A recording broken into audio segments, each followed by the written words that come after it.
Hello mga mare, another day, another lutong bahay na naman ni Mami Kai. Ngayon lang ako ulit nakapagluto mga mare, kaya matik, i-video ko yan. Si mister ko kasi ang tagaluto mga mare habang andito pa siya sa probinsya. Ay aba, dapat lang, syempre, susulitin ko na. Ang lulutuin ko pala ngayon mga mare ay buttered garlic shrimp na kulang sa garlic. Sinadya ko lang talaga yan mga mare kasi bawal ako sa sobrang garlic. Naalala ko tuloy ang aking namayapang lola na mahilig siya magnguya-nguya ng bawang. Parang ginagawa niyang candy baga. Sa pagkakaalam ko kasi mga mare, maganda daw po ang bawang sa mga taong may high blood. Pero kung ikaw ay acidic mga mare at nakakaranas ng hyperacidity or heartburn, dapat may limit po kayo sa pag-consume nito mga mare. Akala mo naman ina-apply sa sarili.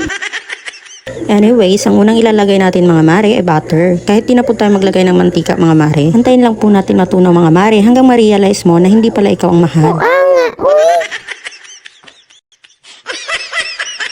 Igisa lang po natin ang bawang at sibuyas mga mare, tsaka isunod ang bell pepper at daon ng sibuyas. Pasensya na po sa tahol ng aso mga mare dahil madami po kaming aso dito. Pagkatapos po natin igisa ang mga regalos mga mare ay isunod na po natin ang shrimp. Maghalu-haluin lang po natin mga mare at hayaang mapunta siya sa iba dahil hindi niya naman deserve ang inyong pagmamahal. Uy, ba't ganon?